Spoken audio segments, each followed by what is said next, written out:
Assalamualaikum warahmatullahi wabarakatuh. Perkenalkan, nama saya Tiara Della Putri, NPM 2341152, kelas MNJ 23B.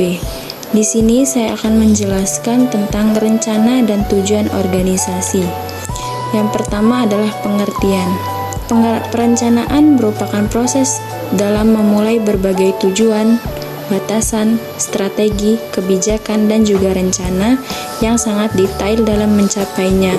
Pencapaian organisasi untuk menerapkan keputusan dan juga termasuk tinjauan kinerja dan juga umpan balik dalam hal pengenalan siklus rencana baru. Karakteristik. Terdapat berbagai karakteristik dari perencanaan, antara lain: 1. Fungsi manajerial.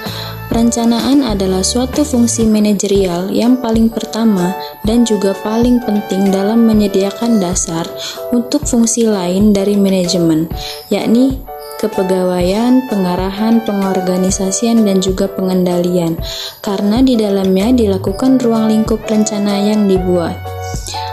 Kedua, berorientasi pada tujuan. Perencanaan akan lebih fokus dalam hal menjelaskan tujuan perusahaan, mengidentifikasi tindakan alternatif, serta memutuskan berbagai rencana tindakan secara tepat untuk mencapai tujuan utama perusahaan. 3. Pervasif. Dalam hal ini, pengertian pervasif adalah perencanaan yang harus bisa turut hadir pada seluruh segmen dan dibutuhkan pada semua level dalam organisasi, walaupun ruang lingkup di dalamnya sangat beragam dalam tingkatan dan departemen. 4. Proses berkelanjutan. Rencana dibuat dalam kurun waktu tertentu, seperti 1 bulan, 1 kuartal, 1 tahun, dan lain-lain. Setelah kurun waktu tersebut sudah selesai, maka diperlukan rencana baru dengan berbagai pertimbangan dan juga persyaratan serta kondisi saat ini dan di masa depan nantinya. Untuk itu, perencanaan menjadi proses yang dilakukan secara berkelanjutan karena dibuat, dijalankan, serta dilakukan oleh rencana orang lain juga. 6. Proses intelektual. Perencanaan adalah suatu proses dari latihan mental yang di dalamnya melibatkan penerapan logika, cara berpikir, memperkirakan, serta membayangkan hal lain secara lebih cerdas dan berinovasi. 6. Futuristik. Dalam suatu proses perencanaan, kita bisa mengintip masa depan. Hal ini mencakup menyaksikan masa depan, melakukan analisa, dan juga memprediksinya, sehingga pihak perusahaan akan siap menghadapi masa depan secara lebih efektif. 7. Pengembalian keputusan. Keputusan bisa dibuat terkait pilihan tindakan alternatif yang bisa dilakukan guna mencapai tujuan. Pilihan yang bisa dipilih harus yang terbaik di antara semua pilihan yang ada, yang di dalamnya mempunyai banyak kelebihan dan juga sedikit keuntungan. Fungsi perencanaan. Perencanaan berguna untuk membantu berbagai proses pengambilan suatu keputusan yang paling baik dan paling sesuai dengan tujuan utama perusahaan.